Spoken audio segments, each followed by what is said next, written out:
يا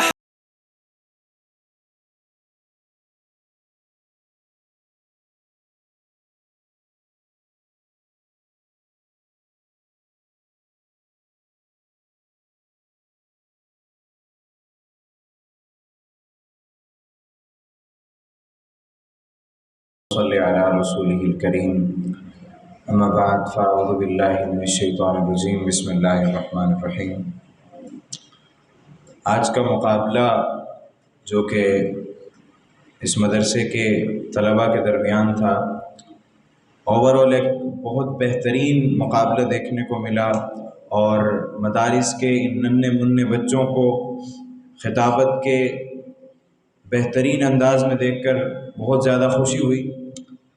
لیکن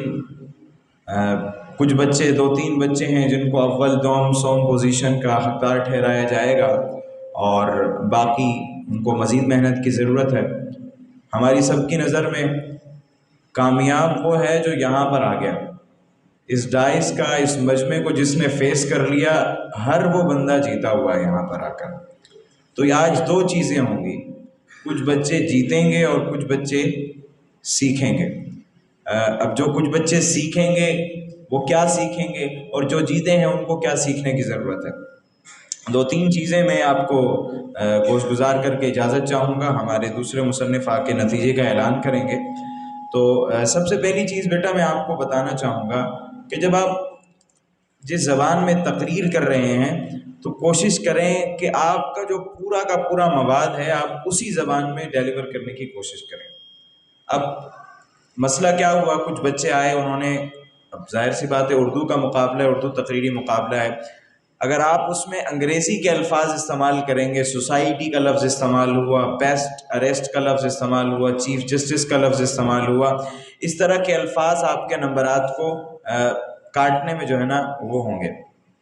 تو کوشش کیا کریں اگر آپ اردو کی تقریر کر رہے ہیں تو اردو میں کریں اس کو مکمل طور پر۔ اسی طرح اگر آپ انگریزی تقریر کر رہے ہیں، میں نے یہاں کے بچوں کو آرٹس پاکستان امریکن کلچر میں ایک مقابلہ ہوا تھا، وہاں پر میں نے دیکھا بہت بہترین انداز میں پوزیشن بھی حاصل کی اور بہت حوصلہ افزائی کی وہاں کی آڈینس نے۔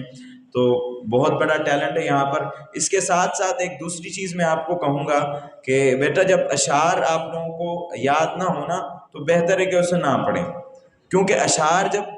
آپ یاد کر کے آئیں اور یاد اچھے طریقے سے نہیں کر کے آئیں، جب غلط انداز میں پڑھیں، آپ اس کو غلط پڑھیں گے تو سامعین کی توجہ پر ایک بڑا منفی اثر جاتا ہے۔ آپ کچھ بچے ایسے تھے بہت بہترین انداز میں تقریر کی، لیکن آخر میں آ کر کچھ اشعار کو ادھر ادھر کر دیا، اور ایک شعر آپ 3 بچوں نے آئے، تینوں نے غلط پڑھا، میں اس کو صحیح کر دیتا ہوں کہ نگاہ مرد مومن سے بدل جاتی ہیں تقدیریں، جو ہو دو نگاہ مرد مومن سے بدل جاتی ہیں تقدیریں، جو ہو ذوق یقین پیدا تو کٹ جاتی ہیں زنجیریں، تھک جاتی ہیں زنجیروں کا لفظ استعمال ہوا، تو صحیح شعر یہ ہے۔ اسی طرح بس یہی آپ جب آغاز کرتے ہیں تقریر، آپ کے جب آپ کوئی بھی تقریر کرتے ہیں تو 3 مرحلے ہوتے ہیں، ایک ابتدائیہ ہوتا ہے، ایک وسطانیہ ہوتا ہے، اختتامیہ ہوتا ہے۔ آپ جب کسی بھی تقریر کی ابتدا کریں تو آرام سے دھیمے لہجے میں کریں، کیونکہ اگر آتے ہی آپ ساتھ یوں بولنا شروع کر دیں گے تو کوئی آپ کو نہیں سنے گا۔ دھیمے انداز میں آرام سکون کے ساتھ آپ جو آڈینس یہاں پر جو لوگ موجود ہوتے ہیں آپ کو سننے کے لیے، آپ نے ان کی توجہ کو حاصل کرنا ہوتا ہے۔ اگر شروع میں آپ نے ان کی توجہ کو حاصل کر لیا وہ آخر تک آپ کو سنیں گے۔ اگر آپ نے شروع میں توجہ کو حاصل نہیں کیا، آپ نے کتنی اچھی تقریر کیوں نہ یاد کی ہو، وہ نہیں سنیں گے آپ کو، کیونکہ ابتدائیہ، وہ کہتے ہیں first impression is the last impression, کہ جب آپ پہلی بار آتے ہیں نمودار ہوتے ہیں، اور آپ کے نمبر وہاں سے جب آپ اٹھتے ہیں نا، آپ کو بلایا جاتا ہے، وہاں سے آپ کے نمبر کاؤنٹ ہونا شروع ہو جاتے ہیں کہ آپ کس انداز میں آ رہے ہیں۔ دوسرا وسطانیہ، اس میں آپ اپنا اصل مواد پیش کرتے ہیں، اور اختتامیہ جتنا جاندار ہوگا منصفین پر اتنا اثر ہوگا۔ تو انہی باتوں پر میں اجازت چاہوں گا آپ سے، بہت بہت شکریہ۔